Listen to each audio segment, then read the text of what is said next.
Hello guys, this is your friend and we are back with a new fanfic. Which is what if Naruto was training Anko, Hinata, Funa, Tshum, Itachi, and Rin fell in love part 1. And if you enjoy this fanfic then please press the like button and subscribe to my channel for more fanfic like this. And now let's start the fam. Say we put him through a strict and closely watched training program until he has full control of his abilities, then put him through the Clan Restoration Act, CRA, Homura said. I agree, and Danzo has the program that would be best for that, Kaharu said. I would agree with those two. He needs to be put into a training program as soon as possible, Fugaku said. Danzo smiled. I'm willing to take him into my program and have him trained. I'll even put him under the watchful eyes of Fugaku, he said. I'm against this motion. Yes, he has a great ability, but it's not worth him losing what little childhood he has just to train him to be an emotionless bastard like everyone else Danzo trains, Tshum said. I agree with her, Hiashi said. What proof do you have that people I train turn into emotionless bastards, as you put it? Danzo challenged. Itachi Uchiha is the first name that pops into my head, Tshum replied. Danzo just sat down knowing he was beat there. The third sighed and closed his eyes. He will not be put through any special training program. Tenzo will start training him to use his Mokuten element once Naruto is out of the hospital, he said, ending the meeting. 2 hours earlier, a 5-year-old Naruto was sitting in his apartment all by himself with a couch in front of the door.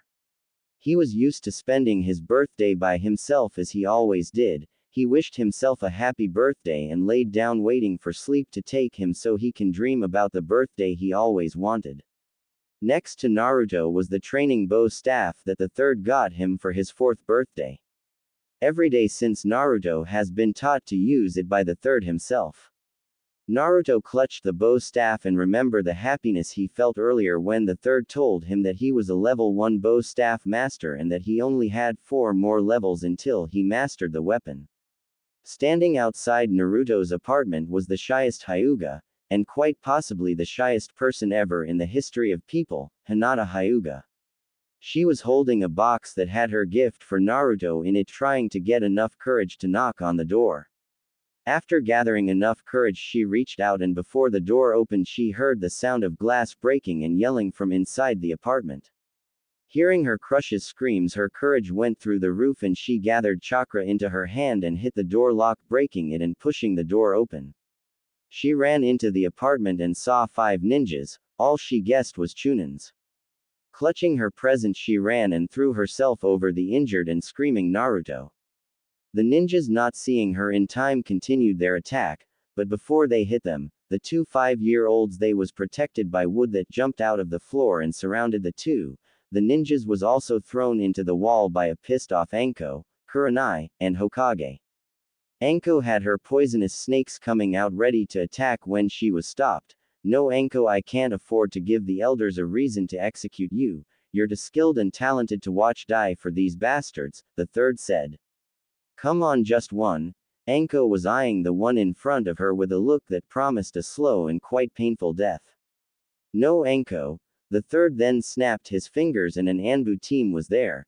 Take these ex-shinobis to prison, I will deal with them later, he said.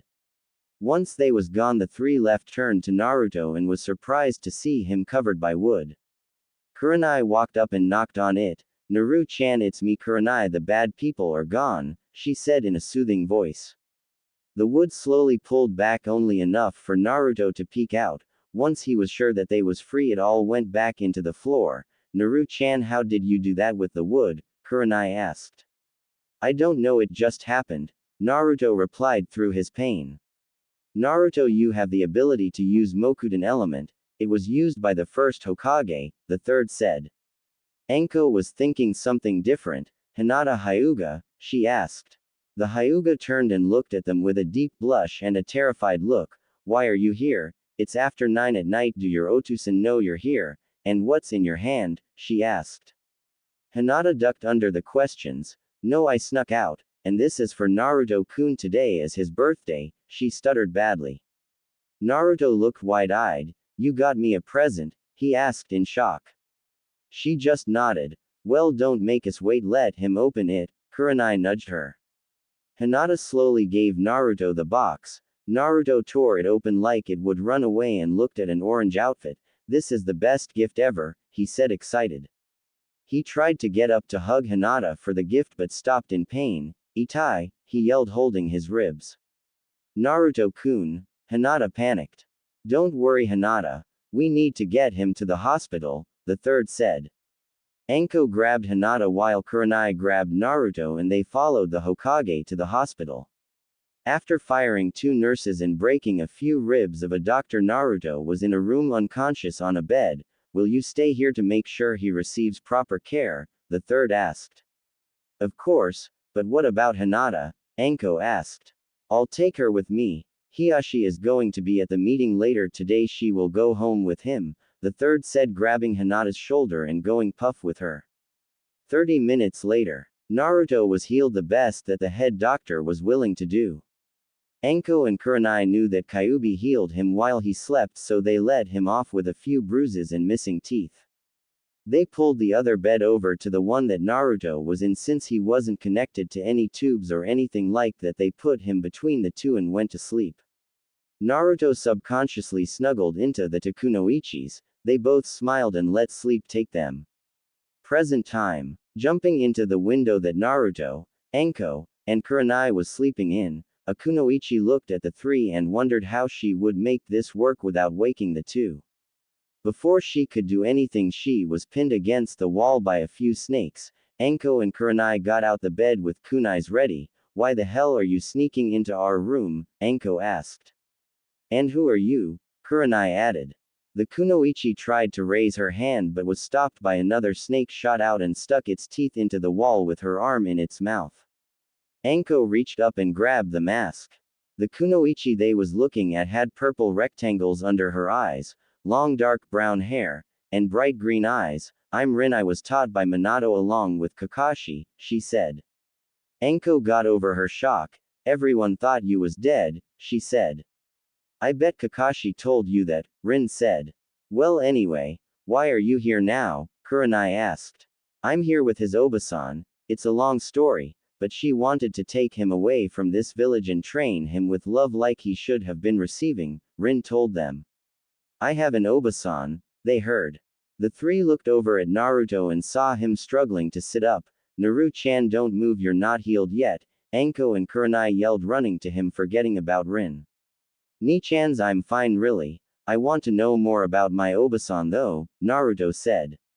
Rin walked over to them. If it's okay with you two, I can heal him, she said. Anko and Kurenai moved to the other side of Naruto without question and watched as she healed Naruto. Now about your Obasan, she is pretty pissed she was never told you was alive, she said. What's her name? Naruto asked. Konan Uzumaki, she is the youngest sister of Kushina Uzumaki, your cousin. They was split up during the Third War and have been looking for each other since. Kushina sent me out to find her. Once I told her about you being born and that Kushina would send word for her to come once Kyuubi was defeated. We traveled the shinobi world together. When he got wind of a blonde Jinchuriki, we both headed this way.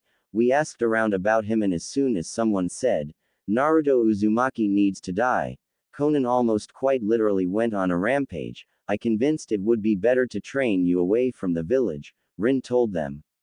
So she is waiting on me? Naruto asked. Yup. She gave me 10 minutes to get you from the hospital before she destroyed it to get you herself, Rin said. Naruto looked at Kurenai and Anko. Can they come? He asked. Rin smiled while shrugging. It's their decision, she said. I'm coming, Anko said automatically. You can't get rid of us that easy, Kurenai said. Kurenai picked Naruto up and the three kunoichis jumped out the window and headed towards the village wall where Konan was waiting. Rin, I asked you to retrieve my nephew, not kunoichis, she said. I did. He asked them to come with us and they agreed, Rin said.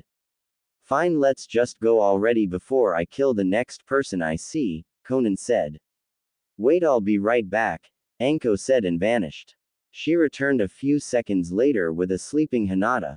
Sorry, but I couldn't leave her behind. It would kill her waking up and not knowing where Naru-chan is, she said. The next day, Hiashi stormed into the Hokage's office waving a scroll in front of the third. What the hell is this? Who the hell have my daughter? He bellowed angrily. The third sighed and showed him the same letter for Naruto. I don't know, Naruto is missing also, so is Kurenai and Anko, but this letter said they will write as soon as they get the chance. At least we know they are in good hands, and the Byakugan won't be stolen, the third said. The Byakugan? Screw the Byakugan, my daughter is missing. Do you understand that? I don't care what happens to the Byakugan, I want my daughter, Hiashi bellowed again. The third blinked. When did you get so protective of Hinata? I thought she was too weak, he asked. Hiashi looked murderous. That has absolutely nothing to do with my daughter being missing, he said. The third sighed. All right, Jiraiya and Tsunade, and let them know what happened and ask them to keep an eye out for the two, he said.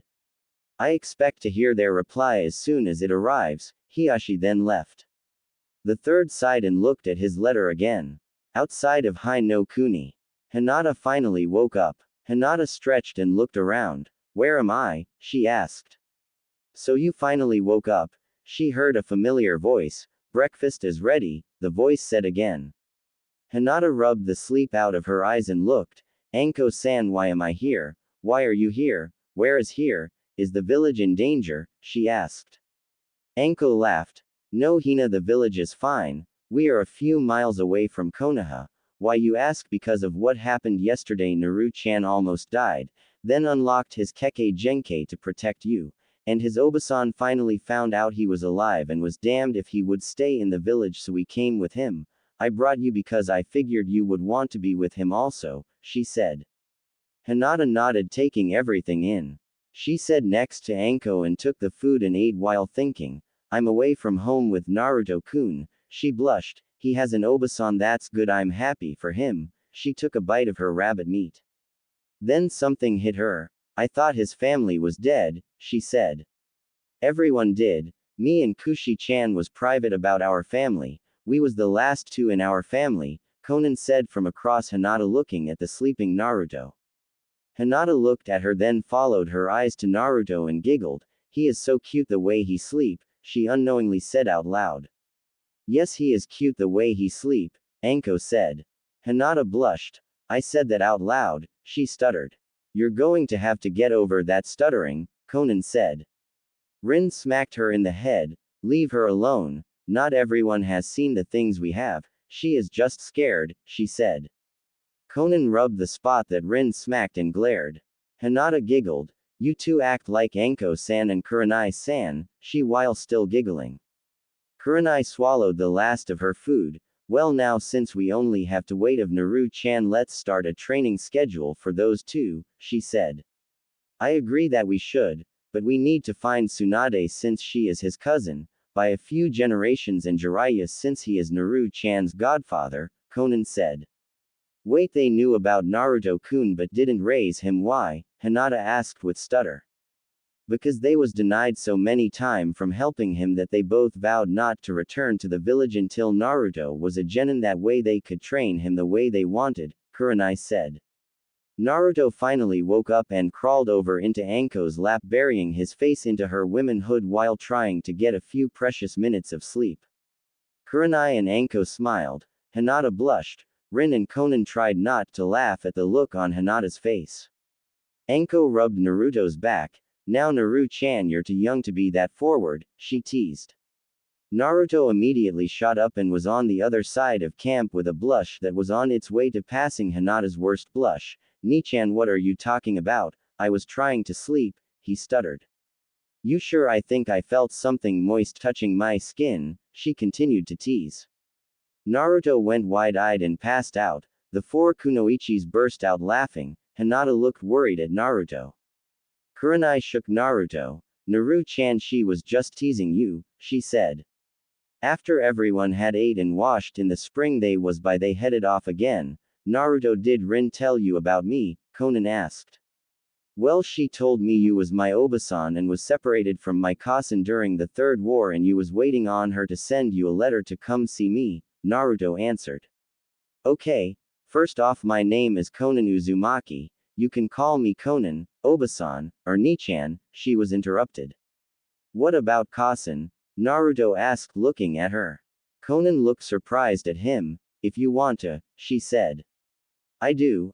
I think Kasen would be happy for me to call you Kasen, Naruto said. Well, you can call me Kasen, she smiled. Konan, you was telling him about yourself, Rin reminded her. Oh right. Well, I'm the Imouto of Kushi-chan. She taught me everything I know and most of what she knows. I can use Kami Origami no Jutsu. You should be able to use them also. I'm mainly a wind type like Kushi-chan, but I can also use the other elements pretty easy except Raiden, which uses more chakra than the other elements. I spent the last 5 years traveling and training with Rin. We both have become quite the team. She specializes in medics while I'm more sealing. I'm 21, exactly 5 years younger than Kushi-chan. I think that's everything, she said. Wow, can you teach me to use Kami Origami? Naruto asked, bouncing around. Yup. That's one reason I took you from the village, Konan said. That and you was about to go on a rampage that only Kushina have ever been able to stop, Rin mumbled. Can I learn medics? Hinata quietly stuttered. Of course you can, Rin said cheerfully. Konan went into her pouch and pulled out a scroll. Here, pick out a weapon to learn first, but know before you two become a genin you will know how to use all them, she said. Naruto looked at them. Gigi said I'm a level 1 bow staff master already, he said. Konan nodded. Well, pick the bow staff. Each weapon has 5 levels to master. We will work on each for hours a day to increase the speed you learn it, she said. Why not have them use Kage Bushin? Anko asked. Konan shrugged. I didn't think of that, she said. Hinata looked at the weapons and picked up a fancy and harmless looking Chinese sword. I want to learn this weapon first, she said. Well, before you two start you need to increase your chakra to use Kage Bushin without any problems, Kurenai said. For the last few hours Naruto and Hinata was made to run up and down the nearby trees in order to increase their chakra and control. By lunchtime Hinata wasn't able to stand on her own. Naruto wasn't much better as he could barely stand. The two sat down and scarfed down their food, Hinata at a much slower and graceful pace than Naruto, but still like she hasn't ate in days. After lunch they headed off again, Konan carrying Naruto and Kurenai carrying Hinata since it would be faster than letting them run themselves. By nightfall they arrived in Nami no Kuni. Rin went to get an hotel while the rest went to find a restaurant. Once they was done eating they went to a secluded area and started taijutsu training. Hinata started with snake style, Naruto started with dragon style, taught by Konan. The next morning, after more intense chakra training that involved walking on water and hungry snakes, they headed towards Mizu no Kuni. After a few hours of running across the ocean they finally reached land. They looked around. It looks like a war has been through here, Rin said. I heard something about a bloodline purge going on here. Maybe they are fighting back instead of just letting the Mizukage kill them, Kurenai said. Let's look around, maybe we can help a few people, Rin said as the medic in her kicked in and wanted to help all she could. Konan shook her head at her. You and you're always wanting to help people, she mumbled. Rin smiled and grabbed Konan's and pulled her along while she still had Naruto on her back. Anko and Kurenai looked at each other and shrugged and walked behind them.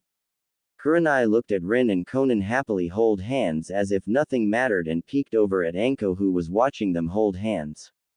Kurenai slowly reached out and grabbed Anko's hand, surprising her. As the group walked they came across a girl that looked to be a year or two older than Naruto and Hinata. Rin walked over to the hut. She ducked in when she noticed them. Excuse me, why are you alone? She asked. The girl backed up from Rin. Stay back, we'll use my hideout and if you try anything, she said. Rin put her hands up. Don't worry, I'm a medic nin. I want to help you, she said. How do I know you won't try and kill me like Otusan did? She asked. What? Konan started but was quieted by a look from Rin. Don't worry, I will protect you with my life. You can travel with me and my family if you want, Rin said to the girl. She just moved further into the wall away from Rin. Hinata squirmed her way off of Kurenai's back and slowly walked over to the girl. Hello, I'm Hinata Hyuga, what's your name? She said with a stutter. Haku. The girl replied with a stutter. Hinata smiled. I think you should come with us, you won't have to be alone, she said, thinking about all the times she wished she could talk to Naruto like this. Haku looked at them, then back to Hinata. You promise they won't try and hurt me? She asked. Hinata nodded. I will protect you, you're my friend, she said. Friend? Really? I only ever had a friend, Haku said. Hinata grabbed her hand and led her to the others. You have two now, she said. Well, that was unexpected, and I must say it was rather sweet, Konan whispered to Rin, who just nodded. Naruto happily walked over to Hinata. Hinata, who is your friend? He asked rather loudly. This is Haku-san, Hinata replied with a stutter and blush. Hi Haku, I'm Naruto Uzumaki, he said, holding out his hand. Haku looked at it, then at Hinata, who nodded to her. I'm Haku, she shook his hand. Well, now let's see if you're injured, Rin said, going through some hand signs. Haku saw her hands turn green and backed behind Hinata. When she noticed Rin not hurting her but healing her, she relaxed. Once Rin was finished, she smiled. Well, now that your minor wounds are healed, let's get going, she said. Naruto climbed back on Konan's back while Hinata climbed on Kurenai's. Haku looked around and slowly approached Rin and climbed on her back. So what now? We can't stay here if they are killing people for no reason, Anko asked. I agree, Konan said. Haku, is there another clan in this village? Kurenai asked. Haku thought for a moment. Yes, but they are vicious and like killing each other. The Kagaya clan. I have a friend in that clan, though she might want to come with us, she finally said. Well, to the Kagaya clan estate it is, Konan said. They quickly crossed the village and saw that most of the Kagaya clan was dead or dying. Haku jumped of Rin and ran over to a secret hideout and pushed her chakra into a rock. Kirei, she yelled. A small girl crawled out the hideout with blood running down her face. Haku, I'm glad I saw you before I died. She then dropped flat on her face. Haku screamed, but Rin was already going through hand signs to save the young Kagaya's life. 5 hours later on Nagi Island. Kirei woke up with a headache.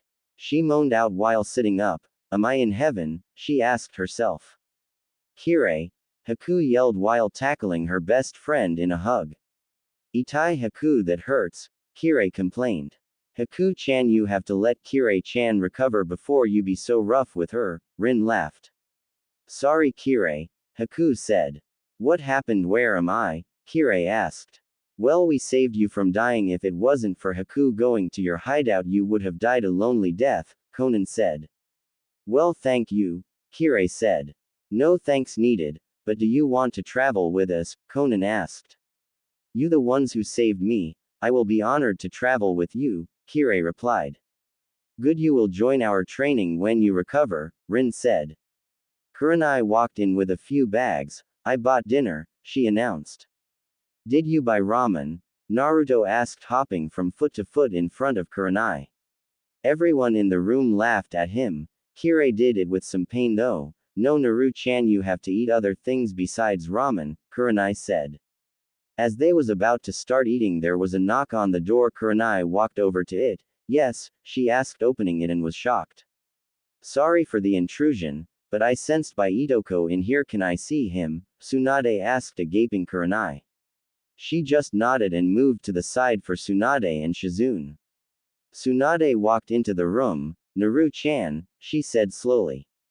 Naruto looked up and saw Tsunade and immediately jumped up and ran to her. Itoko, he yelled, jumping into her arms. Tsunade caught the small boy easily and hugged him tightly while kissing him on the top of his head. I missed you so much, my little Naru-chan, she said with tears in her eyes. I missed you to Itoko, he replied with his face in her chest. How long has it been, Su-sama? Shizune asked as Naruto jumped from Tsunade into Shizune's arms. Far too long for my liking. How have you been, Naru-chan? Tsunade replied. Well, Gigi started to teach me to use a bow staff when I was 4. I'm a level 1 master, can you believe that? He said excitedly. I'm happy for you, Naru-chan, but what else happened in those 3 years I was gone? Tsunade asked. Well, Naruto stopped and fidgeted, not wanting to tell her. Well, since Naru-chan don't like talking about it, I'll fill everyone in, except Hinata and Kurenai, Anko said. Once everyone had their attention on Anko, she started. Well, since Tsunade left, the council have tried multiple times to have Naru-chan executed.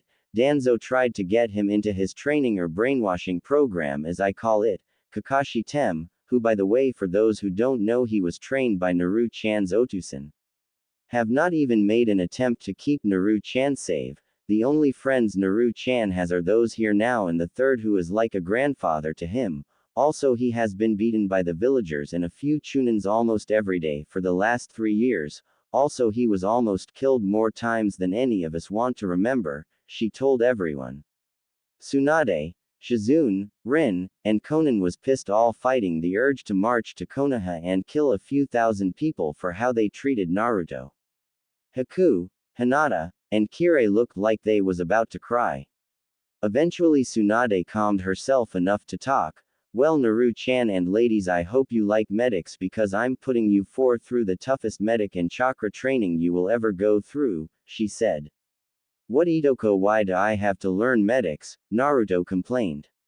Because I said so, and Kushina was a pretty damn good medic in her own right, and I'll be damned if her son doesn't learn it, Tsunade said, leaving no room for Naruto to argue with what she said.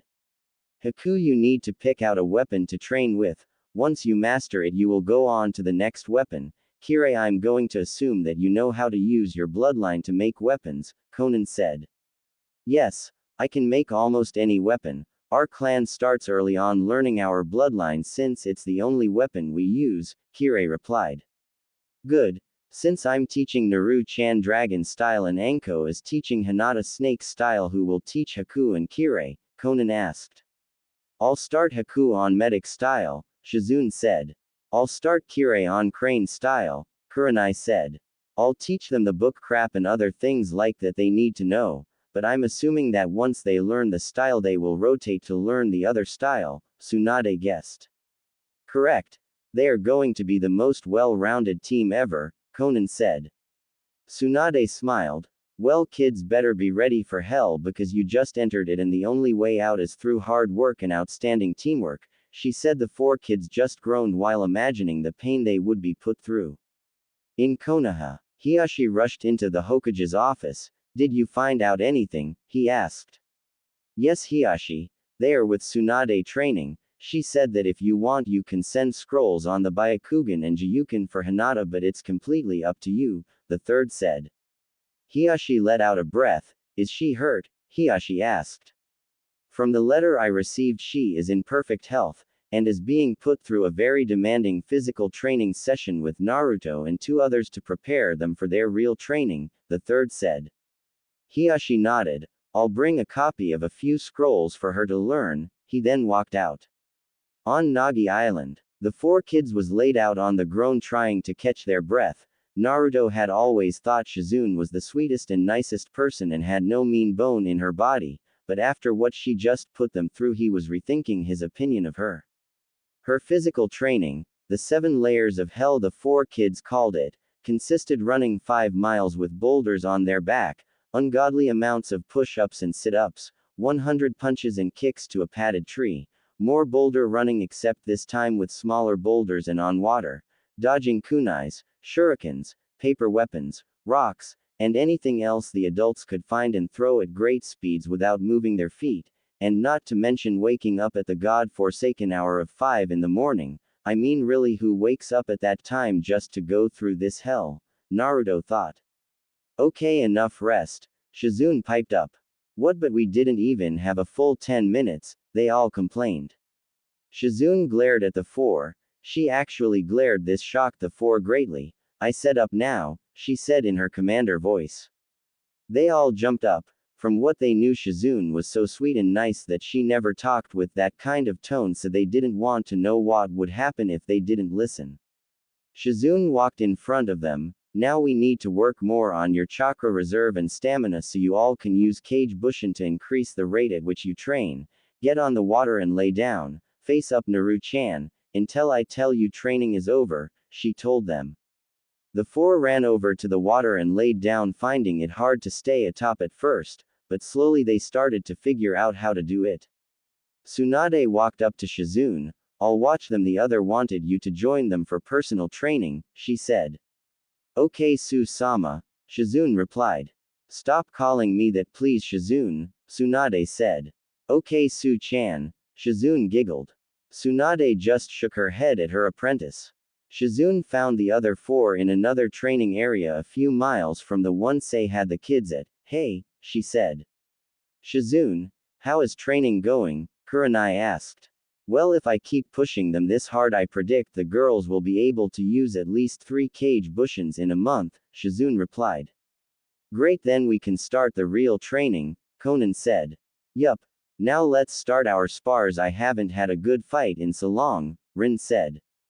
4 hours later, Shizune sat up off the ground panicked. Oh no, I forgot to tell Su-chan when to let them off the water, she said, and ran back to the training ground with the other four behind her.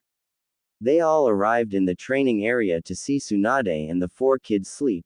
I thought they would still be on the water, Shizune said, letting out a breath. Anko looked at her watch. Time for weapon practice, she said. After a few snakes and 4 alert kids and a smirking Anko, she started. How was your sleep? She asked. Not long enough, Naruto said. Too bad. Time for weapons training, Anko said. Conan then threw a scroll to the 4 of them. Those are the 5 levels for the weapons you are learning. Hina, Haku, and Kirei, you each start level 1. Naru-chan, you start level 2 inches, she said. Don't forget, if you need any help, ask us, Kurenai said. A month later, Hinata was able to make 3 cage bushins and still have enough chakra left for what she needed to do. Haku was able to make 4, Kirei was able to make 6, while Naruto couldn't make less than 10, so he was limited to that number, while the others had to keep as many made as they could. Naruto had to use 8 of his cage bushins to work on chakra control so he wouldn't get too far ahead. Hinata used 1 clone to help her with level 1 of the Chinese sword, while the other 2 started level 2. Haku used 1 clone to help her with level 1, while 2 started level 2, and the last went to work on increasing her reserves. Kirei did the same, except she sent 3 to work on her reserves. They was traveling towards Cha no Kuni as they all got dizzy from being on an island for so long. Hinata's birthday. As the group arrived in Cha no Kuni, Hinata spoke up. My birthday is next week, she stuttered out. Everyone looked at her. Really, now that's good to know, Tsunade said while thinking what to get the 5-year-old. Anything specific you want? Conan asked. Hinata thought. I used to help my cousin in our garden when she was still alive, Hinata said. The 4 was given the week off from training because of Hinata's birthday. On her birthday, Hinata woke up to find that she was all alone in the hotel room. She slowly washed and got dressed and went to the cafe in the hotel for breakfast. She saw everyone else, but they ran away before she had the chance to approach them. She wanted to run after them, but her growling stomach had other plans. She walked up to the counter and looked over the food. She grabbed a plate and loaded it with eggs, toast, bacon, sausage, jam, and sweet buns, and ate in while wondering why everyone avoided her for the past 2 days. Naruto was running around the town looking for the perfect present for Hinata. Coming from 3 pretty rich clans, he had enough money to buy anything but didn't want anything. He wanted the perfect gift. He walked into a rather large clothing accessories store and looked around. He walked up to the counter. Excuse me, can you help me? He said to the lady. She looked over the counter. Sorry, but kids are not allowed in here without a parent, she told him. What, but this is important, Naruto said. Sorry, get an adult and I'll be happy to help you, but without one you're not allowed in, company policy, she said. It's fine, he is with me, Anko said, walking from where she was. Naruto looked at her. Ni-chan, I didn't see you over there, he said. Anko shrugged. Hurry up and get what you need so we can get back to the hotel, she said. Naruto looked at the lady. She looked between Anko and Naruto. The kunoichi tilted her head in a way that dared her to try and kick him out. Right, what can I help you with? She asked. Well, it's my best friend's birthday, and she turns 5, but I don't know what to get her, he said. The lady nodded and led him through the rows of merchandise. Well, what's her favorite color? She asked. Lavender. Is that a color? Naruto answered. So light purple, the lady said. She then went through the clothes. Here, she should like this. It's made light for moving, she said. Okay, I'll get it, Naruto said. They walked to the counter. Where is your Nichan so she can pay for it? The lady asked. I'm paying. He then pulled out some money and gave it to the lady. She looked shocked, then scanned the clothes and bagged them, giving Naruto his bags. She watched him grab his stuff and start to leave. Anko walked up. Hold on, I didn't see you give him his change, she said. I put it in the bag, she said nervously. Anko took the bag and checked it. I don't see any money in here, she said, looking at the lady. He must have taken it out then, she said. A snake flew out of Anko's arm and slammed the lady into the wall behind her. Don't with me or Naru-chan now, where is his change? She hissed. An younger lady who looked Anko's age ran up. What's going on? She almost yelled. She is trying to steal from him, and I want the change. She own Naru-chan now, or I will make sure she dies slowly and painfully, Anko said. The younger lady looked at the older lady. Yuki, get your things, you're fired, she said. What, please, I need this job, I can't support my son without it, she started to cry. I gave you 3 chances already, and if I remember correct, your son is old enough to get a job himself. Now get out of my store before I call the police, the store owner replied. Anko dropped her and she ran out. Sorry, now what was bought so I can give you the correct change? She asked. Later that night, everyone but Hinata was standing outside the door with their gifts in hand. Tsunade also had some cake and ice cream. Shizune walked in the room and busied Hinata with a random quiz on the medic stuff Tsunade had taught her. Shizune made sure that Hinata's back was towards the door, and once everyone was in the room they took a breath. Happy birthday, Hinata, they yelled.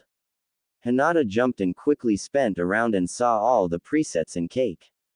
She smiled. Wow, she said. Once they ate the cake and ice cream, they gave Hinata her presents. From Naruto, she got a pair of purple pants, a purple shirt, and purple coat like Anko's. Tsunade got her a mini travel garden and a scroll she could keep it in. Kurenai got her all types of seeds, some lavender-smelling candles. Kirei got her a set of kunais and shurikens. Haku got her some senbons in a book called 1000 Plants and 10,000 Ways to Use Them. Anko got her a chakra-enhanced necklace that had a picture with all of them in it. Konan got her a Chinese sword since she liked the practice one so much. Rin got her a few jutsu scrolls. Shizune a book called How to Be a Deadly Kunoichi but Still Gentle to Those You Love. Hinata looked at all her presents and hugged everyone. 3 months later. After months of training, it was noticeable how much strides the 4 kids made. Each girl was able to create 10 perfect clones and use them for training. Hinata surprised the most at how fast she learned medics and increased her reserve to catch up with Kirei and Haku. The adults also noticed a little competition between the 3 girls, seeing who can learn and grow stronger faster. Naruto was making more strides in sealing and learning manners and things like that he missed out on. They all advanced in their family bloodlines. Hinata activated her Byakugan and learned the first 4 levels of Jiyuken. Naruto learned level 2 of Kami Origami. He couldn't start learning Mokuden basics because he didn't have any scrolls to learn from. Haku learned to control her Hyouten more. Kirei learned the 5th level of her Kagaya bloodline. They stopped a few miles outside of Konoha where they was meeting Jiraiya with the scrolls from the Senju compound for Naruto to learn from. They all was now extremely comfortable around each other, and with Rin and Konan being a couple and Kurenai and Anko being a couple. They was also used to seeing the 4 Kiss R walk around with nothing but panties and bra on. Kurenai, Anko, and Rin of course teased the kids. Konan teased the girls but not Naruto for obvious reasons. This didn't go without a consequence because the kids started to show signs of perversion, especially Naruto peeping in on everyone except Tsunade and Konan while they showered or bathed, which by the way everyone knew about, but since he didn't do it out in public they didn't say anything, and the adults even went out of their way to keep the door cracked for him. The three girls peeped on the adults but not as much as Naruto, just when their curiosity got the best of them, which wasn't more than once or twice a month. Jiraiya arrived at the meeting area and introduced himself, Toad and Stupid Dance and all its glory. This of course resulted in the kids really doubting that he was a senin after noting how serious Tsunade was out in public, but once he got the crap beat out of him by Tsunade, for staring at her, and got up like nothing happened, they put their doubts behind them.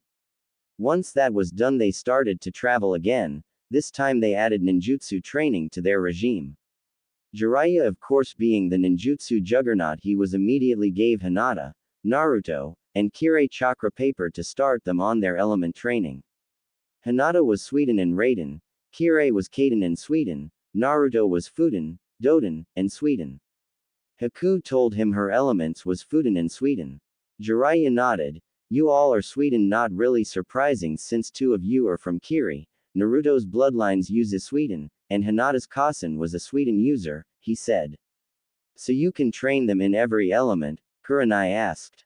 No, we have to go to Kumo to find someone to train Hinata in Raiden, but I can train them in everything else, Jiraiya said. Well, let's head there now. Element training will take a few years and I'm tired of constantly moving around, Tsunade said. Fine with me, Konan said. Wait, wasn't there a report that Kumo tried to steal the Byakugan a few months ago? Jiraiya asked.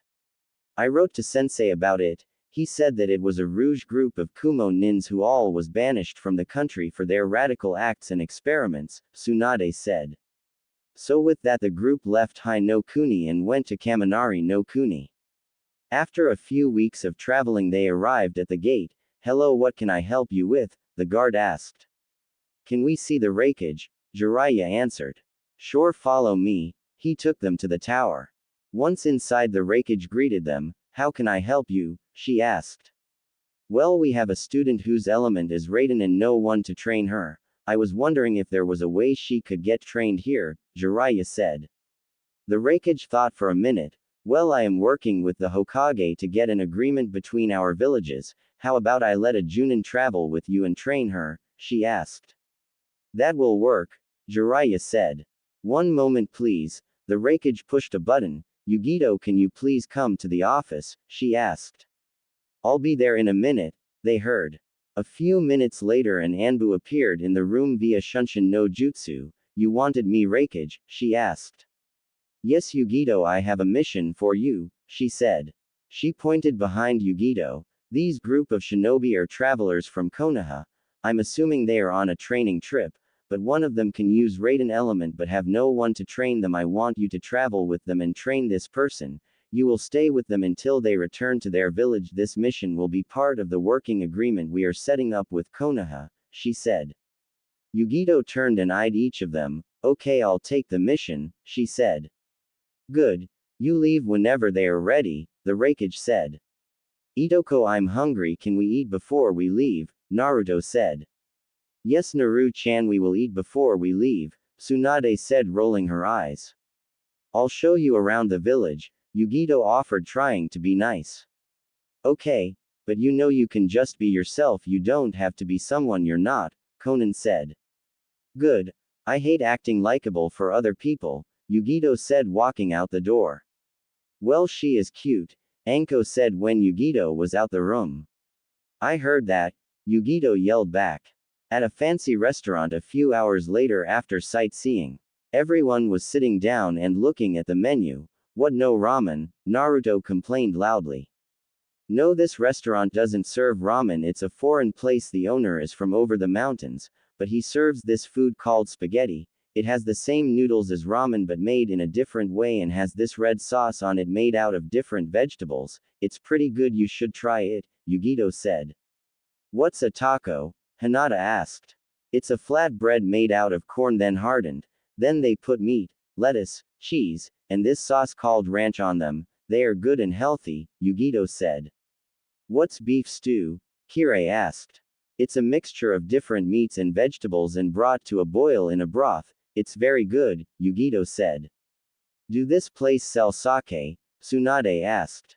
Not exactly. They have something called wine. It comes in different flavors and colors. It is basically the same thing except made in the West. I haven't tried it because I don't drink sake, Yugito said. What burger? Anko asked, sounding it out in a funny way. It's Yugito thought about it. It a piece of meat between two pieces of bread. It can come with vegetables on it, she finally said. And swimming chips? Kurenai asked. That is fish cooked in this oil and cut potatoes also cooked in oil. It's personally my favorite, Yugito said. I'll take a salad and taco, Haku said. I want to know what exactly a pizza, Jiraiya said. Well, that's just the dough before it becomes bread and it's spread out like you would a pie. Then you put sauce on it with cheese and anything else you want, then cook it, Yugito said. The next morning, Naruto woke up and noticed everyone was asleep except Yugito. He walked over and sat by her on the couch. Can you take me to that restaurant? I want to see if I can buy a recipe book from them for the food they serve. It was good, he asked. Sure, come on, Yugito said. They arrived at the restaurant and asked for the cook. How can I help you too? He asked. Sir, I ate here last night and it was the first time I ever ate food from another place and it was really good. Naruto was interrupted. You really liked it? I'm glad it makes me feel good that my hard work is liked, the cook said. Yes, it was good. I was wondering if I can buy a recipe book with the foods you serve in it. I will pay you. I'm the heirs to both the Uzumaki and Senju clan, Naruto said. The man nodded, thinking it over. Okay, you can buy a recipe book, he finally said, going to get a rather big book and putting it on the table. It made a slam noise from how big it is. Naruto looked at the book wide-eyed. That's huge, he said. It has every recipe I ever collected in it. I had to pay Junins to use a copy jutsu so I can have extra, the cook said. After paying the man, Naruto tried to pick the book up, but it was heavier than he thought. Eventually Yugito picked up the book and they walked to the hotel. They walked in and everyone turned and looked at them. Naruto, Namikaze, Senju, Uzumaki, where did you go? Who gave you permission to leave and why the hell did you not leave a note? Do you know how worried I was? Konan demanded as soon as he walked in the room. Sorry, Kasen, he said. That's not answering my question, Konan said. He asked me to take him back to the restaurant so he can buy a recipe book from him, Yugito said, showing them the book. Konan eyed the book, then Naruto. You're lucky, don't leave like that again. I was ready to destroy this village to find you, she said. And I would have been right there with her, Tsunade said. Naruto scratched the back of his head and smiled. Sorry, Kasen Itoko, he said. That's a mighty big book, Jiraiya said. I couldn't even pick it up, Naruto said. Jiraiya pulled out a medium-sized scroll. I foresee Naruto collecting recipe books from a lot of restaurants, so I will store them all in this scroll, he said as he finished creating the seal for the book. In Konoha, Funu's Uchiha was walking around the Uchiha district by herself. Being a direct descendant of Madara, she was treated like royalty by everyone in the clan and it annoyed her. Instead of praising her for how hard she trained, they praised her for things that happened decades before she was born. And having the long hair and some facial appearance of Madara didn't help. She was the youngest living Uchiha, only 5 years old, but she was already predicted by the clan elders to be a prodigy. As she thought about that, it pissed her off even more. They never even saw my fight, or train for that matter. How do they know I'm going to be a prodigy, she thought. In short, everyone in the clan was starting to annoy her. Her parents died on a mission, and instead of treating her like they would any other Uchiha orphan, they treated her like she was queen of the world.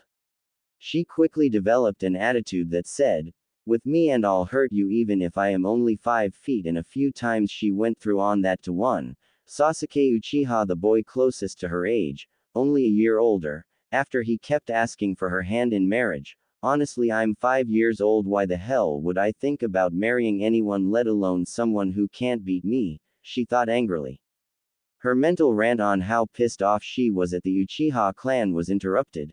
Funu, dinner's ready, her guardian said. Yes, Miss Makoto, Funu replied kindly to the older woman. Funu, why am I the only one who you don't talk to as if you hate them? Makoto asked. You're the only one who don't treat me as if I'm some kind of princess. You treat me the same as you do every other Uchiha kid, like a kid, Funu said. Makoto smiled. Because you are a kid in my eyes, but to everyone else you are the princess of the Uchiha clan, she said.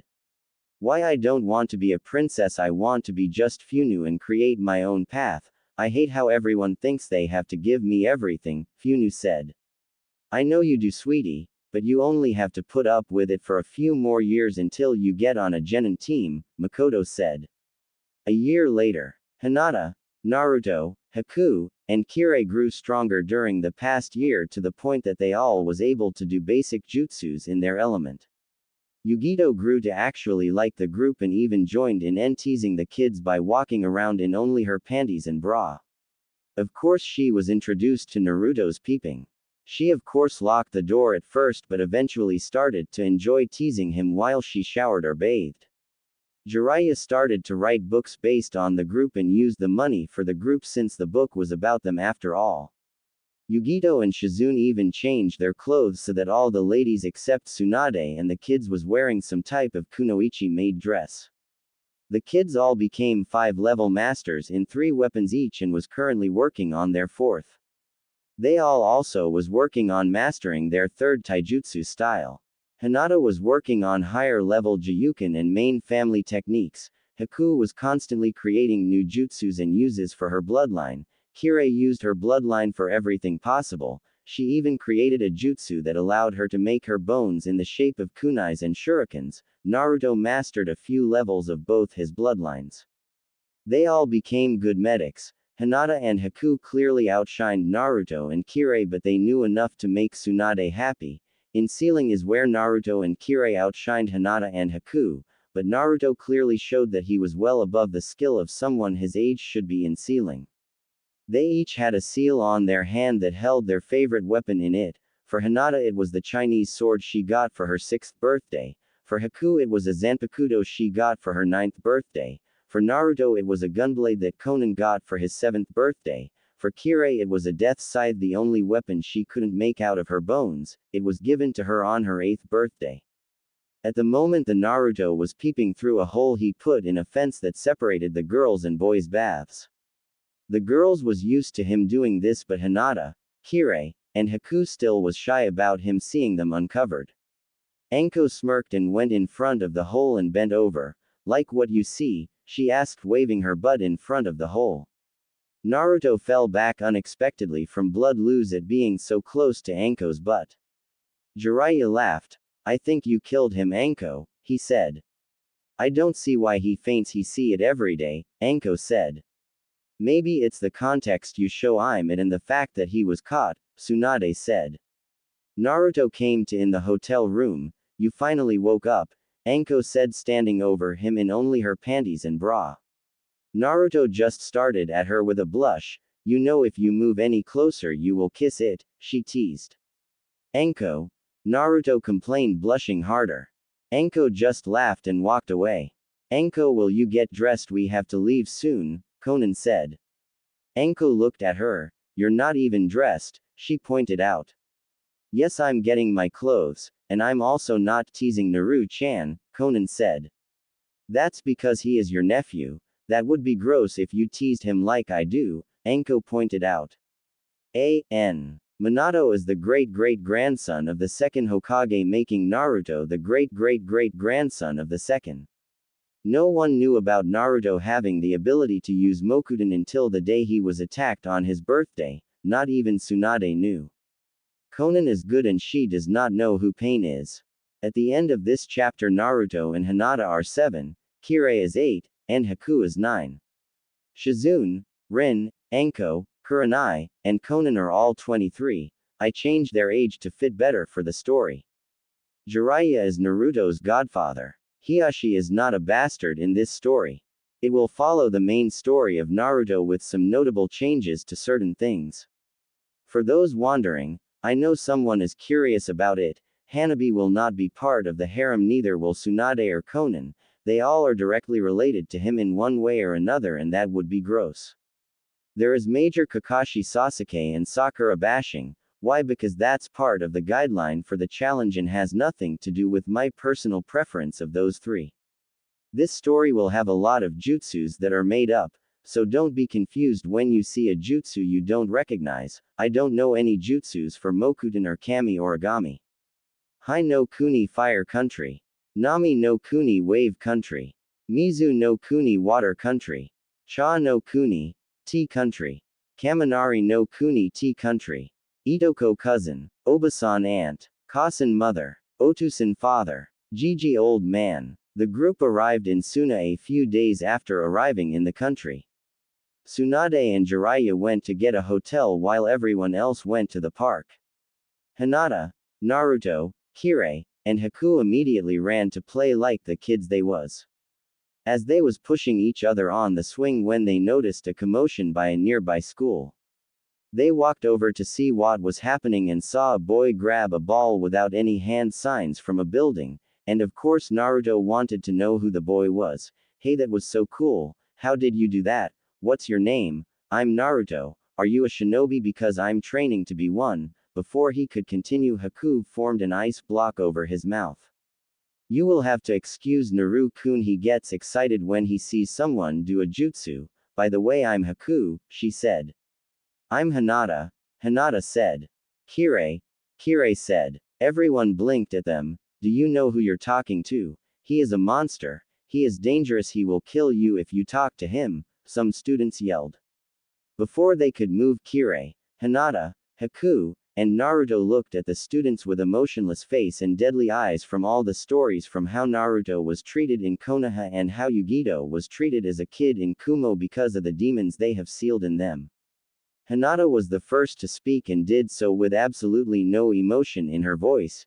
You condemn this boy who is our age for something you know nothing about, she started.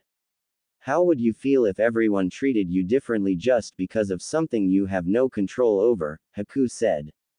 He should kill you for how you treat him, like he is worthless, Kirei said as her family killing trait kicked in. You don't know how it feels to be treated as an outsider in your own village, to be forced to carry a burden without even giving your okay to it happening, Naruto said. The kids gulped and back up from the four scary-looking kids. Yugito walked up to them. Naruto, Haku, Hinata, and Kirei, what the hell are you doing? She asked. They treat this boy like he is a monster, Naruto said. Because he is a Jinchuriki, it's a way of life. There is nothing you can do to change how people treat him. All he can do is learn to ignore them and only focus on those who he consider his loved ones, Yugito said. But Naruto was cut off. No buts, now go play before I punish you 4 inches, she said. The four ran off and Yugito turned to the students. You should be lucky I decided to stop them, and just because we have demons sealed in us don't make us a demon, just a jailer. She then walked away. A blonde girl came running up. Gaara, you okay? I heard screaming and ran as fast as I could, she asked. Yes Tamari, I'm fine. He thought about what the older blonde said. Tamari, how do you treat a loved one? He asked. Tamari blinked. Well, you care for them when they are sick, make sure they are not hurt, protect them, and help them get stronger. Why Gaara? She asked. Are you my loved one? He asked. Of course I am. You're my Otudo and best friend. I will always love you, Tamari said. Will we grow strong together and protect each other? Gaara asked. Tamari put her arm around her Otudo's shoulder. Come on Gaara, let's go eat. The school food winked at me, she said, leading him away from the students. She looked back over her shoulder at the 4 kids who stepped up and protected Gaara. I have to thank them, she thought. Later that night, Tamari found out what hotel they was staying at and ran there. After knocking on the room door, Yugito opened it. Hello, I'm Tamari. I wanted to thank those 4 kids who stood up for my Otudo thins morning, she said. Yugito nodded. They was just about to go to sleep, but I think we can squeeze you a few minutes, she said, letting her in. She went into a room. Naru, Hina, Kirei, Haku, someone wants to talk to you real quick, she said. They walked out the room and saw Tamari. Sorry for waking you, but I want to thank you for helping my Otudo Gaara this morning. Everyone treats him bad because he has Shukaku sealed in him. Don't worry, I have Kyuubi sealed in me and I was treated just like he is, Naruto said. Well, anyway, thank you. I'm Tamari by the way, she replied. Well, I'm Naruto, this is Hinata, then Kirei, and finally Haku. We are all best friends, Naruto said. Nice to meet you all and I hope one day we can become friends, Tamari said. I think we will, Hinata said. Well, bye, Tamari said. Wait, Tamari, Naruto called out before she left. He went through some hand signs and out of the ground grew a G and a T with a tiny hole on the top. He gave it to Haku who turned it into ice with her Hyouden Jutsu, then gave it to Kirei who used a small Kaden Jutsu to melt the ice around it, then gave it to Hinata who used a Sweeten Jutsu to cool it. After it was cooled she gave it to Tamari. It's a sign of our friendship, as long as you have it we will always be friends, Hinata said. Tamari looked amazed at it then. They was crystallized wood letters that burned with fire, and sparkled with ice. They was the most beautiful things she ever saw. She looked at the four and smiled. We will always keep them. She then ran out the room. Well, off to bed you 4 inches, Yugito said, pushing them into the other room.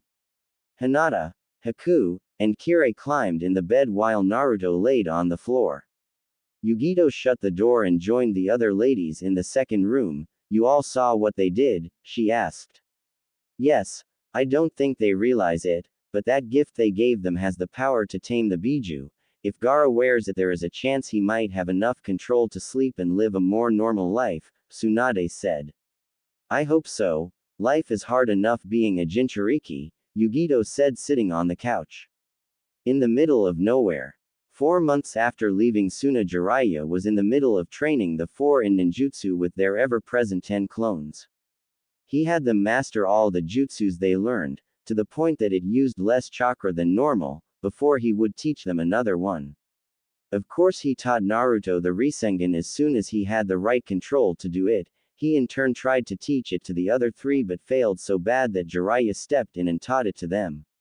Tsunade made them write down every jutsu they learned down on a scroll in full detail.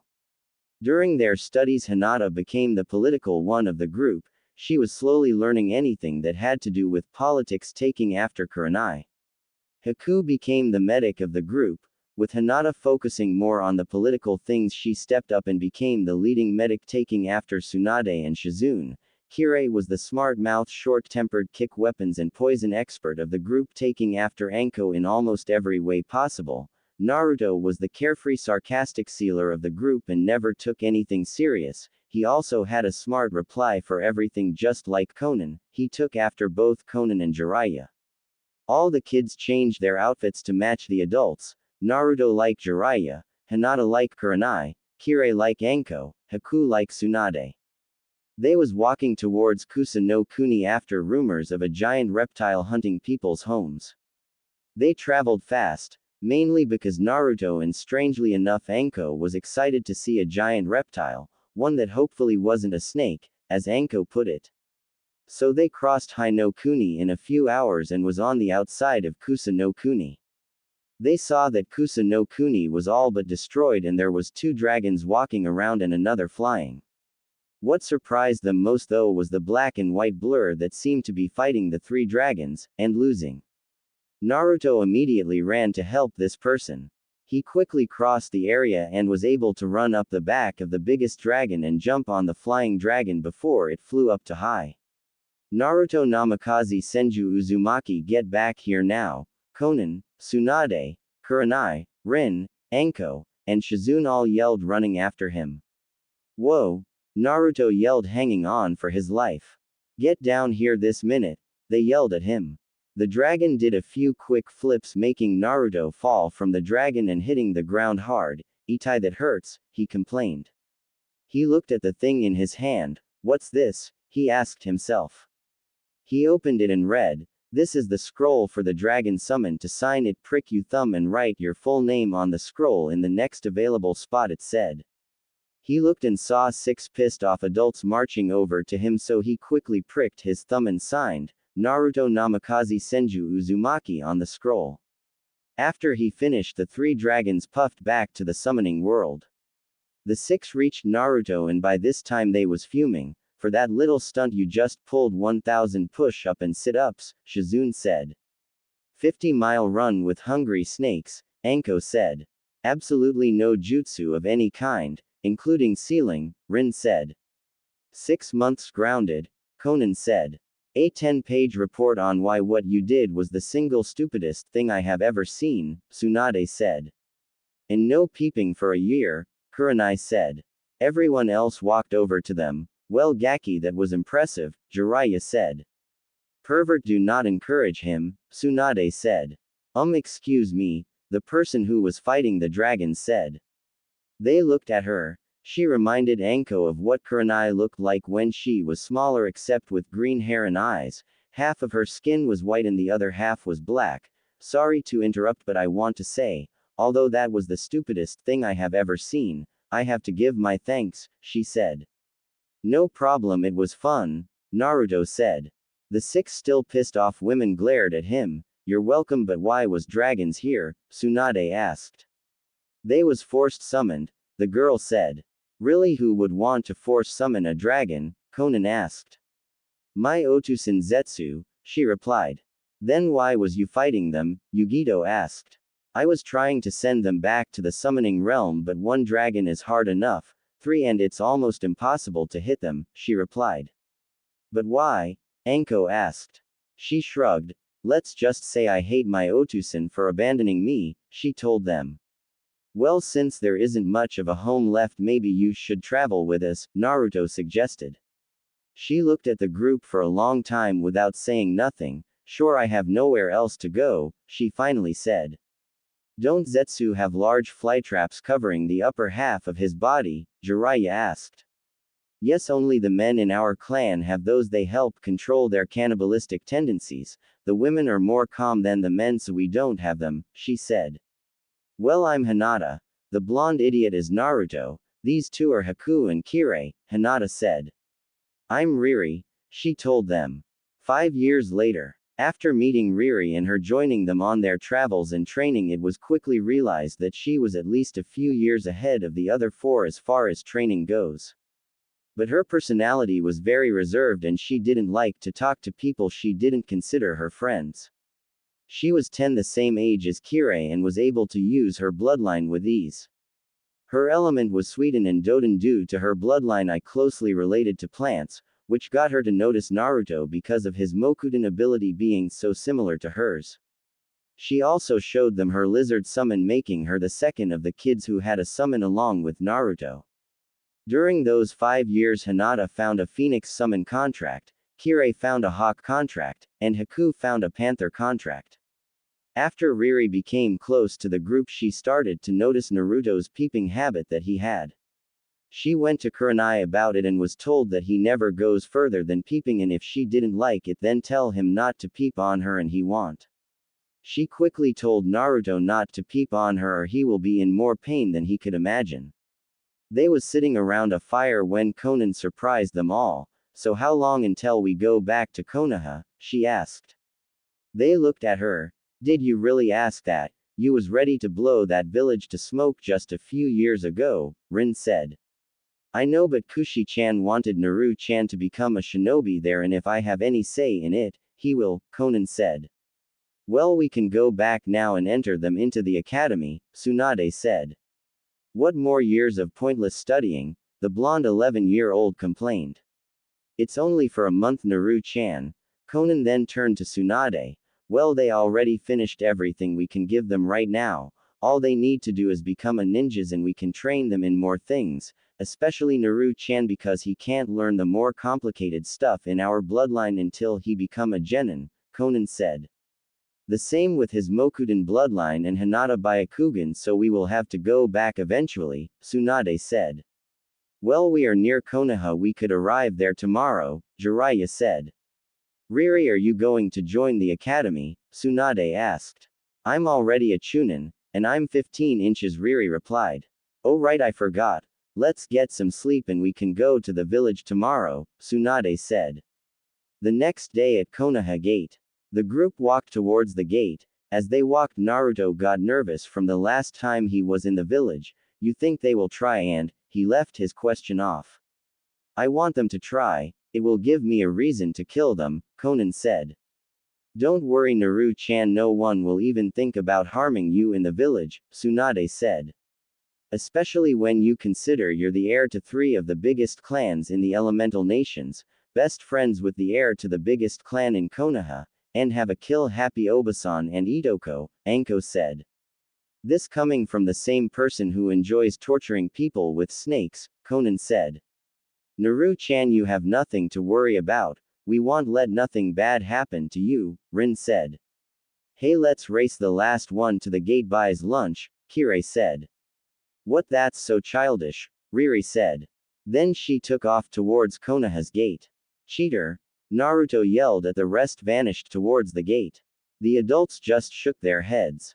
The 5 kids arrived at the gate at great speed, surprising the 3rd Hokage, Hiashi, Hanabi, Yugo, the council, and everyone else who stopped by the gate to see why the Hokage was there. I win, Haku cheered. No you didn't, I got here first, Naruto yelled. You both lost to me, Kirei said. All I know is no one was here when I arrived at the gate, Hinata said. You all lost. What took you so long to get here? Conan asked from the top of the wall with Rin, Tsunade, Shizune, Anko, Kurenai, Jiraiya, and Yugito, all who looked down at the kids and laughed. How did you get up there? I didn't even sense you pass me, Riri asked. That is a secret, Yugito said. Everyone who was there looked up at them. When did they get up there? Most of the shinobi thought. After everything settled down, Naruto looked at the 3rd. Hey Gigi, did you miss me? He asked loudly. The 3rd chuckled. Yes I did. Naruto, how have you been? He asked. I been great. Made some awesome friends, Naruto said. He then looked at the sky. So Gigi, how much trouble am I in? He asked. The Hokage was surprised by the question, as was everyone else, but he didn't show it. I have no clue what you're talking about, he said. For leaving like that 7 years ago, I'm sure the council flipped kunais, losing their scapegoat for when things go wrong, Naruto said. I assure you Naruto, you are in no trouble. Actually I'm happy you was able to leave when you did. It gave you the family you always wanted and I was unable to give you, the 3rd said. Naruto smiled at the 3rd. You was family enough Gigi, he said. It got quiet for a minute until Hinata stepped up. Otusan, she said. Hiashi looked at her. From the look in his eyes she could tell he was happy to see her. Hinata, he simple said with a small smile. What the hell all these people for a bunch of worthless kids, I thought it was something important, they heard. Sasuke, shut up or I'll kick you again, they heard a female's voice say. Whatever Funu, just because you're the princess of the Uchiha don't mean you can beat me, Sasuke said. Funu already walked away from Sasuke and was ignoring him, looking at the new people. Sasuke was fuming at being ignored like that. Funu looked at each one, sizing them up and determining their level. As she looked at them she nodded, knowing that they all would make great sparring partners, unlike a certain Uchiha who always followed her like a lost retarded puppy.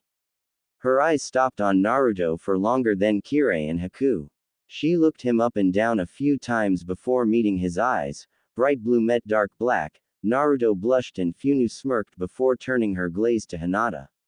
As soon as their eyes met, sparks was flying at the tension between the two, as if they knew that the other was a rival or something.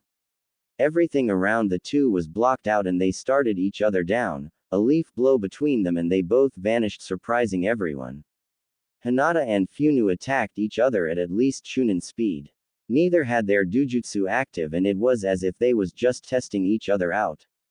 They separated for only a second and attacked again, this time with their dujutsu active.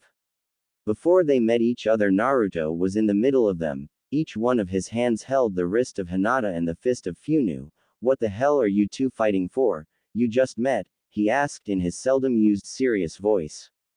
Neither answered as they just glared at each other. Then the temperature around them dropped and both was frozen in a block of ice by Haku. Well, that was a good show, but let's get on with our business, the 3rd said. In the Hokage's office. Everyone was standing in the Hokage's office, and it was crowded. The Hokage looked around. Okay, first let's introduce the new people, he said. Haku, I'm from Kiri and have a bloodline that allows me to use Hyouten jutsus at will, she said. Kire Kagaya, I can use my bloodline, she left it at that. Riri, was all she said. The third raised an eyebrow at her. She don't talk to people she don't know or consider her friend, Tsunade said. The third nodded and turned to Konan. Konan Uzumaki Imouto of Kushina and Obasan of Naruto, she said. He looked Rin for a minute before speaking. Nice to see you again, Rin. Now since everyone already figured who I am, I will like to ask the kids to leave so that I can talk with the adults. You're free to do whatever as long as you don't cause any trouble, he said. Hinata, you should go see Hanabi, Hiyashi said before Hinata walked out the room. Well, I'll see you all later. I'm going to the Hyuga compound, Hinata said. Bye, Hina. I'm going to get some ramen, Naruto said. I guess I'll hang with Naruto since I don't know this village, Kirei said.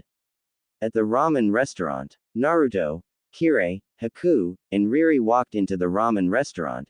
Gigi, I hope you have a lot of ramen because I haven't had some good ramen in 7 years, Naruto said as soon as he walked into the building. Ayame looked at Naruto and tackled him into a hug. You have to tell me everything that happened. Who are your friends? Is it true you have an Obasan and an Itoko now? How strong did you become? Am I asking too many questions? She ripped off rapidly. Tuki laughed. Ayame, why not get off him before you ask questions, he said. By this time the 15-year-old was straddling Naruto. He was bright red from the position they was in. Kirei, Haku, and Riri giggled at him. Sorry Naruto, she said getting up. I'll give 20 bowls of your best ramen, Naruto stated. The 3 girls looked at him. Are you serious? Haku asked. Oh, Naruto can eat some ramen, Tuki said walking into the kitchen. Okay, now Naruto, tell me everything, Ayame said sitting on the stool next to him. Well, first, my Obasan is named Konan. She is so awesome. I can't wait till you meet her, you are going to like her so much. Also, Tsunade of the Senins is my Itoko also, Naruto said. What Tsunade? Ayame yelled. Yup. Also, my Otusan is Minato Namikaze, who is the cousin of Tsunade, and my cousin was Kushina Uzumaki. She was really beautiful. I have a picture of them. He then went on to tell her a very detailed description of everything that happened on his trip with Kirei and Haku, adding things. They was interrupted. Excuse me, can I order some food? They heard. Can't you see I'm busy learning everything my best friend went through the last 7 years? Ayame said, annoyed without looking at the person. Ayame, I think you should serve your costumers, Naruto said. Okay, fine. Ayame got off the stool and looked at the costumer. Oh, sorry Suduru, I just haven't seen Naruto in 7 years. I missed him so much, she said. Suduru looked at Naruto and blushed slightly. He is cute, she thought. It's okay Ayame, can I have the normal? She asked. Okay, Dad, we need the regular for Suduru, Ayame yelled.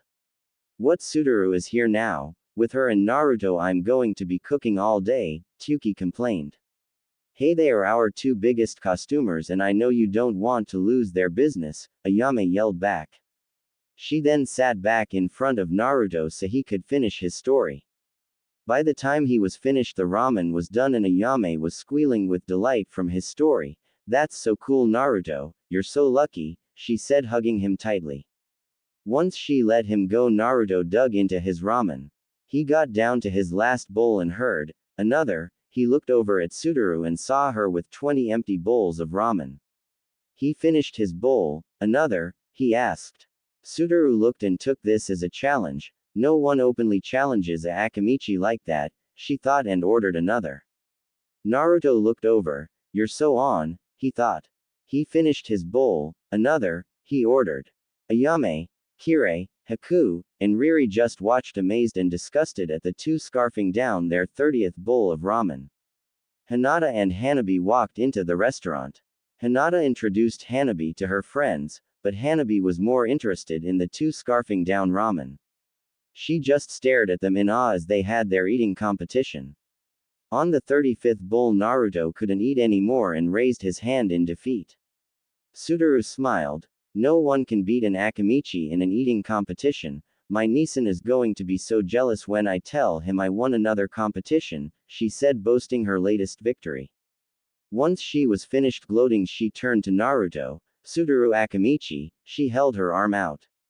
Naruto watched her gloat her victory in surprise. She wasn't big like the Akamichis he had seen. In fact, she had the body type that he guessed Tsunade had had when she was younger, curves in the right places, and she was thick but not fat. Naruto guessed if he was to hug her his hands would touch behind her back, if barely. She had the cutest red circles on her cheeks that he had ever seen, with long red hair, and she seemed to be a sweet and nurturing person. How can someone eat so much and still have a great figure like that, he thought when she spoke to him. He blinked. Naruto Uzumaki, he shook her hand lazily. Everyone but Naruto noticed how Suduru blushed when talking to Naruto. Suduru held his hand as long as possible until Hinata cleared her throat and pointed to her hand. Suduru let go of Naruto's hand with a blush and ran out the restaurant. First day of the academy. Hinata, Naruto, Haku, and Kirei walked into the assigned classroom and looked around. Immediately they recognized Funu, Sasuke, and Suduru. Looking around, they saw a pink-haired girl fawning over Sasuke who was brooding, but about what they didn't know or care. They saw someone who looked even lazier than Naruto, a chubby boy who looked like Suduru, a boy with an puppy on his head, a boy with glasses on and a coat, and finally a blonde girl who was taking notes. The instructor got their attention. Can you all introduce yourselves? He asked. I'm Naruto Uzumaki, he said, leaving out his full name. Hinata Hyuga, she said. Haku, just Haku, she said. Kirei Kagaya, she said. Well, can you all take a seat now so we can continue the lesson? Iruka asked. As they was walking, Suduru called out, Hey Naruto, come sit with us, I want you to meet my Nisan, she called out, waving her hand. Naruto walked over to her, the other followed. Hey, you're Naruto, my Imouto told me about you. I'm Choji, the boy said. Hey, you two look alike, Naruto said. We are twins. Choji is a few minutes older, Suduru said. Awesome, Naruto said. He then sat by Choji to get to know him so he would at least have one guy friend in the mix of all his female friends. The girls sat by Suduru. As soon as the lesson started, Naruto and Shikamaru fell asleep. Iruka threw two erasers up and hit the two boys in the head, waking them up. Don't sleep in my class, he yelled. Why not? I already know this stuff. Kasen and Itoko made us learn this stuff years ago, Naruto complained. This is troublesome, I already know this, Shikamaru said at the exact same time. Kasen Itoko, you're just a homeless orphan whose Kasen abandoned, Sakura yelled. Everyone looked at her. How would you know that, Sakura? Ino asked. Sakura scoffed. My Otusan tells me everything that happens in those boring council meeting, like how Naruto is the human form of, she was cut off. Naruto made some hand signs and an earth pillar came out the ground and knocked and held Sakura up against the wall. He had a look in his eyes that his best friends never saw before. He slowly stood up, looking at the desk. I knew this would happen. It's damn idiots like you who make life hard for people like me. What did your Otusan tell you, Sakura, that I'm the Kyuubi reborn, or I'm the Kyuubi in his human form? Which was it? He asked with no emotion but hate in his voice. He waited a few seconds. What, no answer? Well, I'll tell you why you can't answer. Because I'm neither. I'm Naruto, heir to the Uzumaki clan and Jinchuriki for Kyuubi no Kitsune, who was sealed in by the Yondaime. To save your Otusan, sorry. And what do I get for keeping bastards like you safe? Absolutely nothing but beating from the time I was 3. I have even had shinobis try and kill me because of something I had no say in, he said. Naruto wasn't the only one pissed though, as the temperature in the room dropped dramatically. Haku, Hinata, and Kirei all walked up to Sakura. We will only tell you this once, call our friend anything but his name and we will kill you, they said. Everyone else in the room was shocked at what they just learned. Funu had a small smile. Naruto, you and your friend are interesting. Maybe you all can give me the sparring partners I need to, she thought. An Anbu team appeared in the room. They looked at the Doden Jutsu and followed it up to Naruto. Not long, Yugito and Konan appeared in the room. Naruto Uzumaki, what the hell did I tell you when you left this morning? Konan scolded as she marched up to the boy, completely ignoring everyone else. But Kasen, he was cut off. Don't but Kasen me, because I don't want to hear it. I gave you specific instructions and you blatantly disregarded them, she said. But Konan it. Hinata was cut off. Hinata, don't try and cover for him, Yugito said. Excuse me if I can, but what happened wasn't his fault. Tem's pink-haired fangirl was the one who spoke out of turn. She was the one who said he was a homeless orphan whose Kasen abandoned him. She was the one who called him the Kyuubi in human form instead of what he is, a kid just like the rest of us, Funu said. Konan did a U-turn and headed straight for the pink-haired girl. Yugito foresaw what was to happen, spoke. Naru, don't let what people say get to you. Just ignore them. Sakura, you're quickly digging your own grave. She then touched Konan's shoulder and vanished with the pissed Uzumaki before she could reach the academy student. Sasuke got over his shock and walked up to Naruto. Fight me, he said. Everyone turned and looked at him. Piss off, Uchiha, Naruto said. What's wrong? Scared I'll hit you back, Sasuke taunted. Naruto yawned loudly and laid his head back on his desk, imitating Shikamaru, and fell back asleep. Sasuke scoffed and went to his seat. A month later, Kakashi, Asuma, and Yugo was in the Hokage's office. Now I know you was told your teams already, but there is going to be a small change to them. I'm adding a member to each team. Yugo, your team will get Hinata. Kakashi, your team will get Naruto. Asuma, your team will get Haku. Guy's team already got Kirei, he said. Why not just put them on a new team? Kakashi asked. If it was just 3 I would, but since it's 4 I can't. This is the best solution, the third said. I have no problems with it. Hinata will fit in with my team perfectly, Yugo said. I agree, Asuma said. In the academy, Iruka was looking over the students. Well, congratulations on passing. Now listen for what team you will be on. He went through the teams. Once he got to Team 7, everyone started to pay attention. Team 7 will be Sasuke and Funu Uchiha, Sakura Haruno, and Naruto Uzumaki. Naruto sighed and laid his head back on the desk. Team 8 will be Suduru Akamichi, Shino Aburame, Hinata Hyuga, and Kiba Inuzuka. Suduru cheered for being on a team with someone she liked while hugging the smaller Hyuga girl. Team 10 will be Ino Yamanaka, Choji Akamichi, Shikamaru Nara, and Haku. Shikamaru mumbled troublesome. Choji ate some chips and Ino looked at Haku and smiled. Kirei will be placed on Team 9, which is taught by Guy. He finished and left.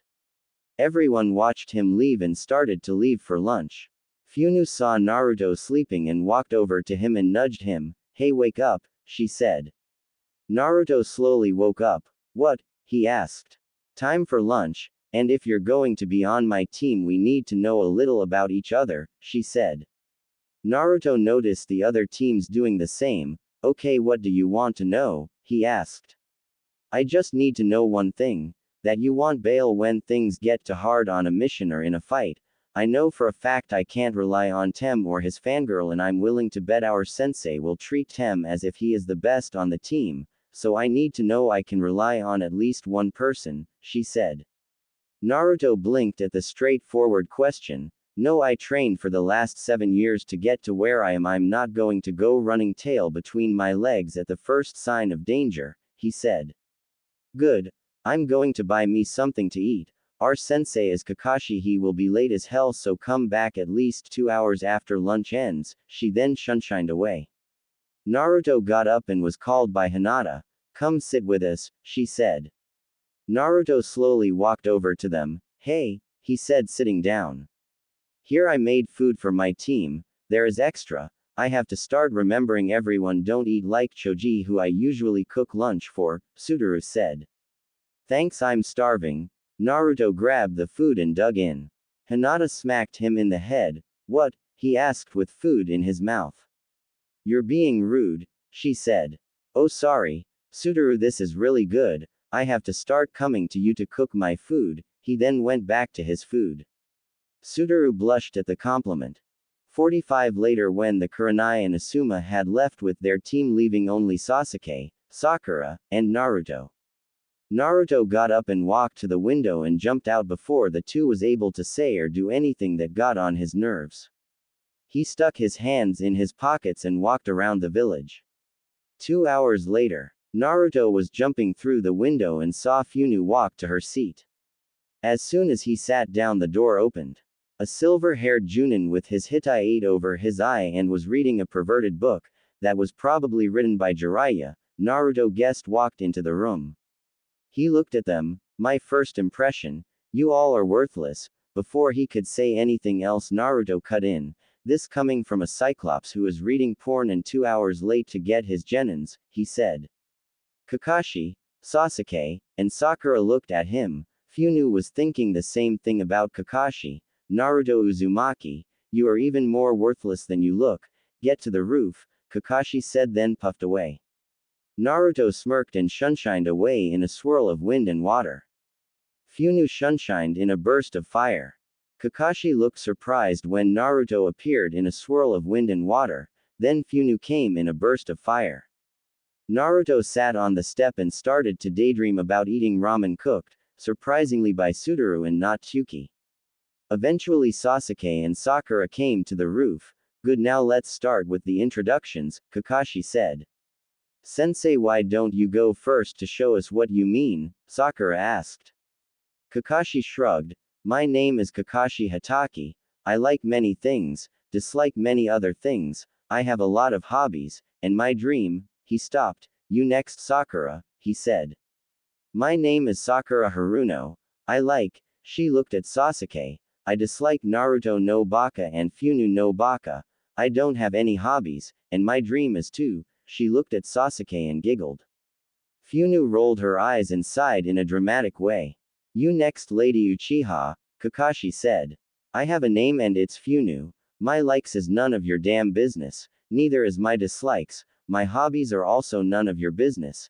As for my dream, you will know when it happens if I decide to tell it to your perverted, Funu said, pissed off at how Kakashi addressed her. Naruto listened to her after ignoring both Kakashi and Sakura and smirked. Okay, Sasuke, you next, Kakashi said. My name is Sasuke Uchiha. I don't have any likes, and a lot more dislikes. My hobbies are getting stronger. My dream, no, my ambition is to kill a certain man, he said. Kakashi nodded his approval. Naruto looked over. Ain't dream and ambition the same damn thing? He asked. Yes, Funu simple said. So that whole thing you said about an ambition was pointless, Naruto said. Just introduce yourself, Uzumaki, Kakashi said. My name is Naruto Uzumaki. He left it at that and looked up at the sky. Your likes, dislikes, hobbies, and dreams, Kakashi asked. Naruto shrugged. Why should I tell you? He asked. That's the point of this exercise, Kakashi said. Yet no one else told any of that stuff except the fangirl and the brooding bastard, Naruto said. Naruto, you will do what the exercise says or I will send you back to the academy, Kakashi said. Bullshit. You have no power over my career whatsoever, sensei, Naruto said. Your career, no, but I do have the power to send you back to the academy before it gets off the ground, Kakashi said. Try it. I'll even pay you $5 million if you can send me back to the academy, Naruto challenged. Okay, I want my money transferred to my account by the end of the week, Kakashi said. You say something? Naruto asked, turning his head from the sky and looked at Kakashi with a confused look that Funu couldn't help but laugh at. Kakashi glared. Just be prepared to pay me, he said, then was gone. Man, he sure likes to talk for someone who was 2 hours late, don't he? Naruto said. Funu walked over to the edge of the building. Uzumaki, you're a strange person, funny but strange. She then jumped off the edge. Naruto ran and followed her off the edge of the building, shocking both Sasuke and Sakura. They went to the edge to see if they was hurt and was surprised to only see Naruto running down the side of the building, then vanish in a trace of paper that started to float over the village. Hinata was sitting with her team when she looked past Yugo into the sky. Hinata, what are you looking at? Yugo asked. Hinata pointed. Naru-kun, she said. What, I don't see anyone, Kiba said.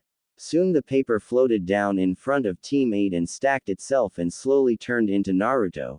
Sorry for the intrusion, but I was bored and I sensed Hina over here, he said. Don't worry Naruto, we are almost finished here, Yugo smiled. How did you do that? Kiba yelled. Naruto looked at him. Do what? He asked, then laid down and fell asleep. He sure does sleep a lot, Suduru said.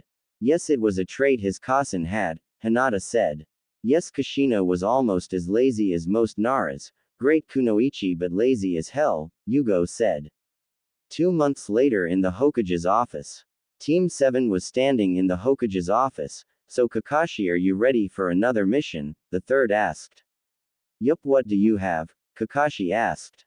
Well, we have painting a fence, picking weeds, helping an old lady buy groceries. Iruka was cut off. No, absolutely no way. Not anymore, I'm tired of doing chores that the Konohamaru Corps can do. The third raised an eyebrow at him, knowing his grandson. I'm a shinobi. I was trained to be a shinobi and I will die being a shinobi. I'm not a carpenter, a painter, a gardener, or anything else like that. My entire family was and always will be shinobi, so these chores you pass off as missions Iruka sensei does not helps me in my development in any way and I will not take it any longer. If I have to, I will go to Itoko Su-chan and complain to her, and we all know what she will do because you are preventing us from doing things that shinobi are supposed to do. I didn't come back here to be locked up in this village doing lazy civilians' yard work. I want a real mission and I want one now, damn it. And I'm sure that Funu agree that we are doing nothing but wasting time. We could be training or hanging with people we actually like, Naruto ranted. I agree with him. This stuff you pass as missions is a disgrace to our ancestors. I'm sure when my great-grandfather teamed up with the Senju clan to create this village, they didn't do it so as their pride and joy can sit around doing people's house chores. I mean, for Tem and in his pink shadow they are teaching them hard work. But for people who actually take being a kunoichi or shinobi seriously, this crap you're giving us makes me want to leave and join another village, Funu said. The third nodded his understanding. I would like to thank you both for stating your argument in a professional way instead of the loud and rather confusing way that Kiba did, but I will look through the missions and see if we have anything on your level that involve you leaving the village, he said. Naruto and Funu smiled. Hokage-sama, are you sure they can handle anything outside this village? Iruka asked. Iruka Naruto spent most of his life outside the village, not to mention both Funu and Naruto can take the Chunin exam now and pass. Possibly even the Junin exams also, and Naruto was trained by 2 senins plus Konan Uzumaki, Rin, Shizune, Anko, Kurenai, and Yugito, all elite Junins, and Funu is a direct descendant of Madara and her skills shows it activating and mastering the Sharingan by the age of 7, and she is years ahead of where Itachi was at this point even if her rank doesn't show it, the third said. Iruka nodded and went through the files. Well, there is a guarding mission in Nami no Kuni, a bridge builder requested the mission, he said. The third nodded. You can come in, he announced. An old drunk came into the room. Here is the team you paid for, the third told him. What I paid for shinobis are kunoichis, not barely potty-trained kids, the man said in a drunk slur. Naruto leaned towards Funu, who was the only person on his team he would willingly talk to. What's worse, a one-eyed pervert that's chronically late or an old drunk trying to build a bridge, he whispered loudly. Funu and the third laughed a little. It depends on which I would have to deal with, because the drunk would be easy to lose and I can go on about my day, she whispered back loudly. I agree, plus we don't risk the one-eyed pervert trying to peep on us, he replied. Naruto and Funu, you will show respect to your elders, Iruka yelled, bopping both on the head. Itai, what was that for scar face? Naruto asked. Naruto no baka, shut up, you're annoying Sasuke-kun, Sakura yelled. Naruto blinked. Who is Sasuke? Oh wait, Tem's name is Sasuke, he asked. You leave tomorrow at noon from the main gate, the third said, dismissing them. The next day at the gate, Naruto walked to the gate and saw Funu walking there also. Don't you and Tem live together? He asked her. We share an apartment but I try and stay away from him. I don't want to catch his. I'm an asshole, disease, Funu replied. Naruto laughed. You're funny when you open up to people, he said. Funu shrugged. I only open up to people who have earned my respect, she said. So you don't respect Hina? Naruto asked. She looked at him. Respect have nothing to do with that. She has amazing skills. She is someone who I can have as a rival to help me grow stronger, she said. Naruto nodded. I wish I had someone like that. I mean, don't get me wrong, the girls are plenty strong, but it's hard to have a rivalry with them because we are so close, he said. Don't worry, you will find the perfect one soon enough, Funu said. Kakashi walked up with Tazuna, Sasuke, and Sakura. Naruto looked at Kakashi, then at Funu and back. He then grabbed his heart. Oh no, the world is coming to an end. He is on time, he said in a dramatic way while falling back as if having a heart attack. Tazuna and Funu laughed. The other three scoffed at him. Let's go, we don't want to fall behind, Kakashi said. Too late to try and turn over a new leaf, you're already way behind on the time thing. I'm willing to bet you was late for your own birth, Naruto commented. Uzumaki, shut up, Kakashi said. What, crawled in his house and changed his porn out with gay porn? Naruto whispered to Funu, who laughed hard because Naruto told her about the prank him and the Konohamaru Corps pulled last night. They was walking and Naruto finally stopped cracking jokes about his team and was quiet. They passed a puddle that Naruto and Funu immediately knew meant trouble. Naruto slowly bit his finger while Funu readied her bow staff. As soon as the two came out of the puddle, they had their weapons in hand. Naruto had his gunblade coming in a downward arch while Funu brought her bow staff in an upward arch at the two. The two brothers jumped to the side and the weapons connected with the chain holding their weapon together and it broke. Naruto was about to bring his gunblade back on the one closest to him, but Sasuke ran in front of him with a kunai and stabbed the demon brother in the stomach. Naruto looked over at Funu and saw she was watching them with her enemy on the ground disarmed and her staff to his neck, she smiling at him. Kakashi came out from the trees. Good job, Lady Uchiha and Sasuke, I would expect no less from two Uchihas, he said. Yes, just give my hard work to the brooding asshole, why don't you? Naruto mumbled under his breath. Kakashi turned to Tazuna. Is there something you're not telling us? He asked. Not that I know of, Tazuna said.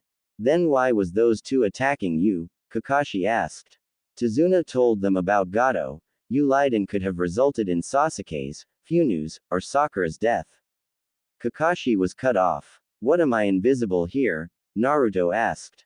Like I was saying, you holding information from us could have resulted in the deaths of these kids. Would you have wanted that on your soul? Kakashi asked. Apparently his villages and family safety was more important, Naruto said as if it was obvious. And the fact that he tried to refuse us from coming should have told you something was up, Funu said. Anyway, this mission is AB ranked and they are only a genin, Kakashi said. Yay in rank, but that's not the important, it's level that's important, and Jiraiya himself told me that I'm a level C shinobi and I am willing to bet that Funu is also at least a level C kunoichi while the demon brothers are also level C, so by that information we can do this mission, Naruto stated logically. I can't risk those three dying on this mission, Kakashi said. And I don't care what you can risk or can't risk, I'm still going on this mission rather you like it or not, Naruto said. You are not going nowhere but back to the village, Kakashi said. Naruto bit his thumb again. Summoning no jutsu, he summoned a medium-sized messenger dragon. Can you find Jiraiya and bring him here? He asked.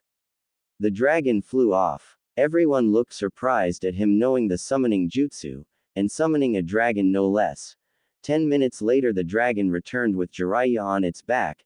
Gaki, this better be important, I was in the middle of research for my next book, he said. Naruto rolled his eyes. Sensei here don't believe that you told me that I'm a C-level shinobi and is determined that he can't risk Tem, Funu and Flat Chest dying, while not even worried about my own safety on a mission that we clearly are capable of doing, he said. Jiraiya looked at Kakashi. Are you saying that I don't know what I'm talking about when I train someone? I, the one who trained the Yondaime, who by the way trained you. Are you suggesting that I would lie to a shinobi on what level they are? and more importantly Kakashi, if I find out you're playing favorites with your genins you will have more problems than you and your constant copying others' jutsus can handle, he said. No Jiraiya-sama, I'm not playing favorites, and I just said that the council would be disappointed if something happened to them, Kakashi said quickly. Just know if I get another complaint from Naruto, my godson, you will be in a world full of hurt, Jiraiya said, then tossed Naruto a scroll. You better have that jutsu completed when you return, he then vanished. Naruto smiled brightly at the terrified look in Kakashi's one eye. Funu couldn't help but smile at Kakashi being put in his place and walked over to Naruto. So the Uzumaki can do more than swing his feet and arms, she joked. Do I sense a hint of jealousy from the ever upbeat Uchiha? He joked back. Then they both started to laugh. Right then, let's get going, Kakashi said. As they walked, Funu started to speak. So what jutsu was in the scroll? She asked. Mokuden. 4 Pillars Prison, Naruto said. Funu looked at him shocked. You can do Mokuden jutsus, she said. Yes, please don't tell anyone. I don't want to deal with people treating me like they do you and Tem, Naruto said. Sure, I'll keep your secret, but it will cost you, Funu said. What if I can get you a summon contract? Naruto said. Funu thought. What can you get? She asked. Naruto thought. There is a lion contract in Nami no Kuni, but you have to find it. The dragon then puffed away. I'll help you find it, Naruto said. Deal, Funu said.